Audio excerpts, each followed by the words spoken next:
Maligayang pagbabalik sa Rai Movie Recaps. Narito na naman po tayo para sa isa na namang magandang pelikula na pinamagatang Athena na naipalabas noong 2022. Ito ay patungkol sa isang lugar na kung saan kahit na sinong pulis ang pumasok rito ay tiyak na mamamatay. Kaya't ano pa ang ating hinihintay? Sit back, enjoy and relax labyo. Nagsimula ang pelikula nang makita natin ang isang eksena ng pang-aapi sa isang 13 taong gulang na batang lalaki na may pangalang Edir ay kumakalat sa social media. Kasama sa pangyayaring ito ang ilang mga pulis na lumahok na nahuli sa video hanggang sa mabaril ang batang ito. Sa istasyon ng pulisya, makikita natin ang isang sundalo na may pangalang Abdel na naglalagay ng isang press conference. Tinasabi niya na ang bata sa video ay kanyang kapatid na bunso. Kapag natapos ang press conference, nakikita natin ang isang lalaking may mahabang buhok na may pangalang Kerem. Siya ang kapatid na bunso ni Abdel at isa rin sa mga kapatid ni Edir. Dahil hindi pa alam ang pagkakakilanlan ng pulis o ng mga gumawa ng pagpatay sa kanyang kapatid. Inihagis ni Kerem ang isang Molotov bomb sa harap ng istasyon ng pulisya. Sumunod ang kaguluhan pagkatapos nito. Ginamit ni Kerem at ang kanyang mga kasamahan ang kaguluhang ito upang magnakaw ng ilang mga bagay mula sa istasyon ng pulisya tulad ng mga helmet, mga vest, at isang kahan na naglalaman ng mga armas. Sa mga oras na iyon, gagamitin nila ito laban sa mga pulis. Matapos ang pagnanakaw ng maraming kalakal, sumakay si Kerem at ang kanyang mga kasama sa isang police car at pumunta sa isang tirahan na may pangalang Athena sa kalapit na settlement.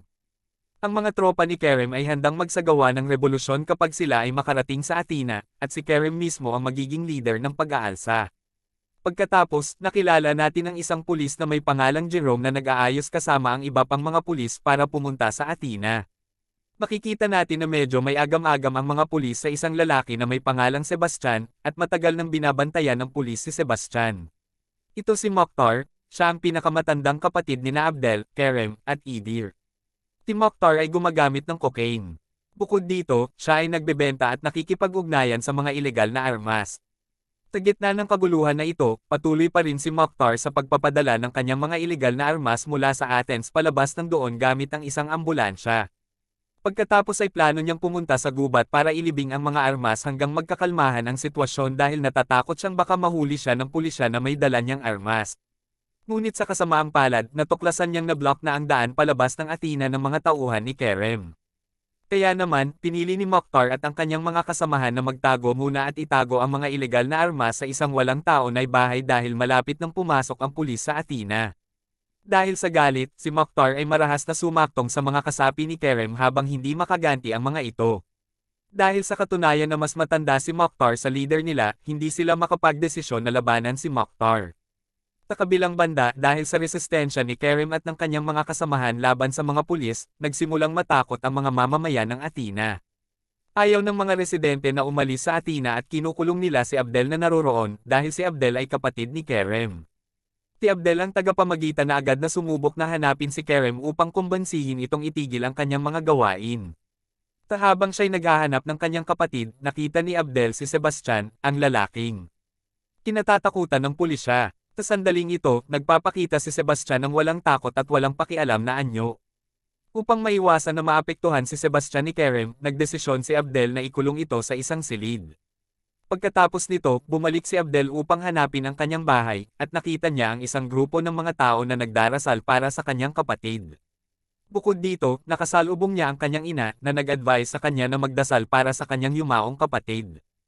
Naroon si Kerem, ngunit bigla silang kailangang itigil ang kanilang aktibidad, pagkatapos ay bigla na namang nawala si Kerem. Abdel tinanong ang kanyang kapatid kung nasaan ang kanyang ina at si Kerem, ngunit sa halip ay nagalit ang kanyang kapatid at inutusan si Abdel na tulungan si Kerem labanan ng mga pulis dahil iniisip niya na kumakampi si Abdel sa mga pulis. Tinulungan ni Abdel ang maraming mga taga-lokal na nagtatangkang umalis ng kanilang sarili sa labas. Sa parehong oras, natagpuan ni Abdel ang kanyang ina. Tinabi ng ina sa kanya na alagaan si Kerem dahil sa katunayan ay isang mahina siyang bata. Pagkatapos nito, hindi maiiwasan ang pag-aagawan ng posisyon ng mga pulis at mga lokal. Ito ang sumunod na nangyari. Sa kabilang banda, habang ang leader ng grupo ay si Kerem, patuloy na lumalaban-laban sa mga pulis at inuutusan ang kanyang mga miyembro na ibagsak ang isang refrigerator mula sa pinakamataas na palapag ng gusali.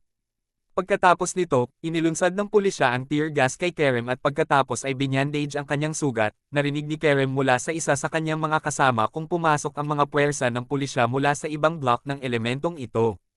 Tumakbo si Kerem, handang harapin ang pulisya kasama ang kanyang mga kasamahan. Habang bumubukas ang gabi, ipinakilala tayo kay Morad, isang pulis na tumulong kay Abdel sa riot noon. Pinalaan si Abdel, isang miyembro ng militar, na kung hindi siya susunod sa mga awtoridad, sila ay makikipasok ng puwersahan sa Athena. Samantala, si Kerem bilang leader ay mariin na nagsasalita sa kanyang mga kasama, kung hindi tayo mga kriminal na kayang sunugin lamang ang mga bagay. Kailangan lang natin ang pangalan ng pulis na pumatay kay Idir. Hindi pinaniniwalaan ni Kerem ang mga ulat sa media na ang pulis na pumatay kay Idir ay simpleng kinilala lang sa pamamagitan ng kanyang pangalan. Nang mga sandaling iyon, may plano si Kerem. Pinibigyan niya ang kanyang mga tagasunod ng utos na dukutin ang isang pulis at gawing bilanggo ito. Sa pagkakataon na iyon, nagsisimula ng pumasok ang mga pulis sa Athena.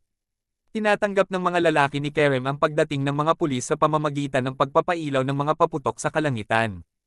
Nang magsimula na ang pag-advance ng mga pulis, itinutok ang mga paputok sa kanila. Sa oras na iyon, nagkakasagupa na ang mga pulis at mga rebelde. Ang mga pulis ay napipilitang huminto sa gitna habang ginagamit ang kanilang mga kalasag upang ipagtanggol ang kanilang mga sarili mula sa mga paputok na pinaputok ng mga kasamahan ni Kerem. Si Kerem, nang makita ang pulis na hindi gumagalaw, bumababa at bilang resulta ng Molotov bombang inihagis ni Kerem, nagkakaroon ng tear gas, kaya't hindi makahinga ang pulis. Namumula ang kanilang mga mata, namumula ang kanilang balat, at hindi sila makakita ng maayos. Ang pulis ay napipilitang umurong subalit may ilan sa kanila ang nawawala. Si Jerome ay wala kasama ang kanyang mga tauhan sa pagkakataong ito, isa sa mga ito. Kinakailangan niyang magtago rito at doon upang iwasan ang mga kasapi ni Kerem na nais siyang hulihin. Naglalakad siya para makalayo kay Athena habang nag-aalab ang sakit ng kanyang ulo at hirap sa paghinga, ngunit may ilang tagasunod ni Kerem ang nakakita sa kanya, na nagpilit sa kanya na tumakas at magtago. Pinabago niya ang kanyang mga damit. Kawakas, si Jerome ay nakaligtas at nakarating sa isang ligtas na lugar, ngunit biglang-bigla si Abdel ay nasa labas pa rin ng Athena kasama si Morad. Sa cellphone ni Morad, natuklasan niyang may video ni Jerome na hawak ng mga kidnapper na si Kerem. Sa video, humihingi si Kerem na matukoy at maikulong ang gumawa ng krimen habang buhay. Kung hindi matutugunan ang mga hinihingi ni Kerem, papatayin niya si Jerome. Pagkatapos nito, sinabi rin ni Morad kay Abdel na kailangan niya ng oras upang tuparin ang mga hiling. Bago ipadala ng gobyerno ang mga tropa upang labanan si Kerem, hiniling ni Morad kay Abdel na kumbansihin siya na magkaroon ng kapayapaan. Pinapayagan si Abdel na pumasok sa Athena dahil siya ay kapatid ni Kerem. Si Abdel ang nagsisikap na kumbansihin si Kerem.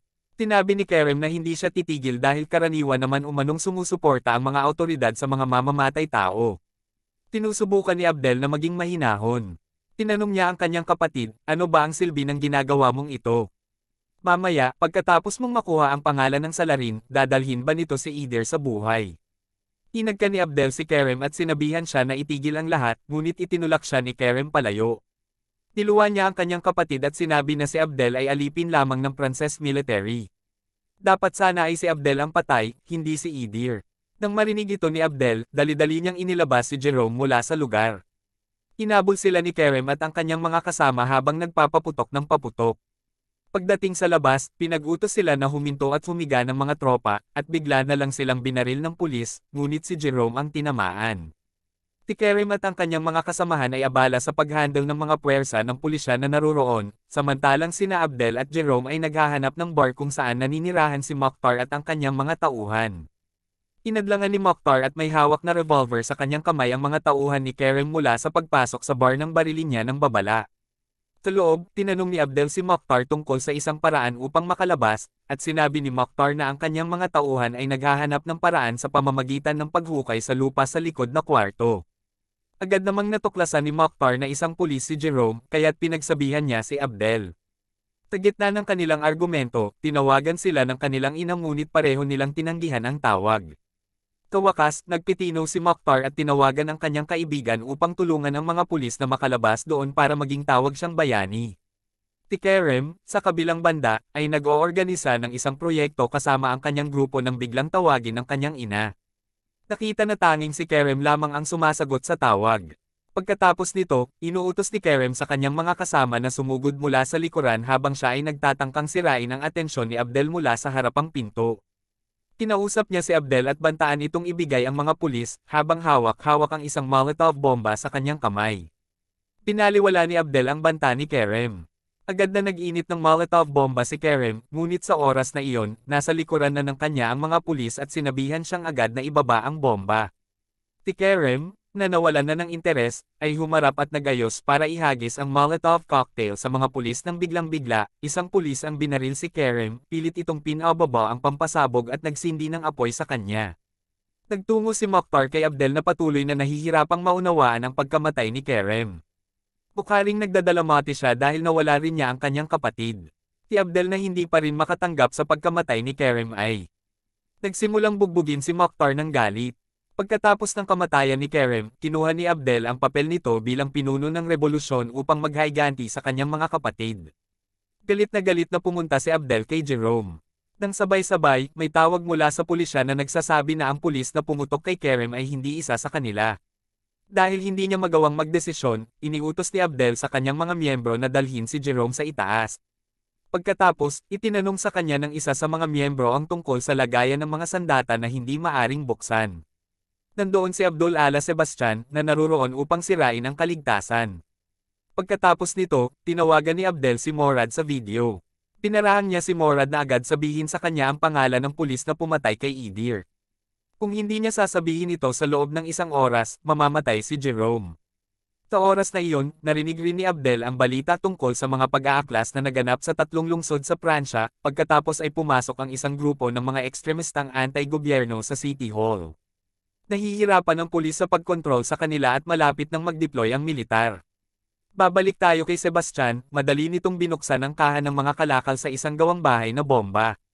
Pagkatapos magbigay ng mga armas sa ilang mga kasapi, iniutos ni Sebastian sa kanila na ilagay ang mga tangke ng gas at magbuhos ng gasolina sa ilang mga lugar na kanyang tinukoy. Natuklasan kung bakit natatakot ang pulis kay Sebastian. Maliban sa laging mukhang relaxed, lumalabas na magaling si Sebastian sa paggawa ng mga bomba gamit ang mga improvised na materyales. Takalaliman ng gabi, biglang tumawag si Morad kay Abdel. Hinihiling ni Morad kay Abdel na itigil ang rebelyon na ito, saka kinumpirma ni Morad na ang pumatay kay Idir ay hindi isang pulis. Hiniling ni Abdel kay Morad na agad dalhin sa kanya ang pumatay kay Idir, kahit hindi ito pulis, ngunit hindi ito magawa ni Morad. Nagpapalakas ito ng galit kay Abdel. Agad siyang bumalik kay Jerome upang tapusin ito. Dala ang kanyang telepono na nakakonekta pa rin kay Morad, handa nang gumawa ng seryosong hakbang si Abdel. At sa wakas, tila ba may konsensya pa rin si Abdel. Pagkatapos nito, lahat ay nagmamadali na lumabas ng gusali, pati na rin si Jerome. Ang gusaling ito ay ipuputok ni Sebastian. Nag-iisa si Abdel na nakatitig ng walang malaman sa kanyang iniisip hinggil sa nangyari sa kanyang pamilya. Pagkatapos ay makikita natin si Jerome at iba pang mga miyembro na nag-aalis ng kanilang mga damit at lumalabas ng gusali upang sumuko. Sa sumunod na umaga, nagayos si Sebastian ng maraming silindro ng gas sa mga sulok ng kwarto, habang si Abdel ay nakaupo sa kabilang kwarto. Sa sandaling iyon, makikita ang ilang pulis sa likod ng bintana, nagche-check kung sino pa ang naruroon. At pagkatapos, sa dulo ng pelikula, makikita natin ang isang batang nakahiga sa lupa matapos bugbugin ng isang grupo ng mga taong nakasuot na parang pulis. May isa sa kanila ang nagre-record ng lahat. Pagkatapos nito, sila ay pumunta sa ibang lugar.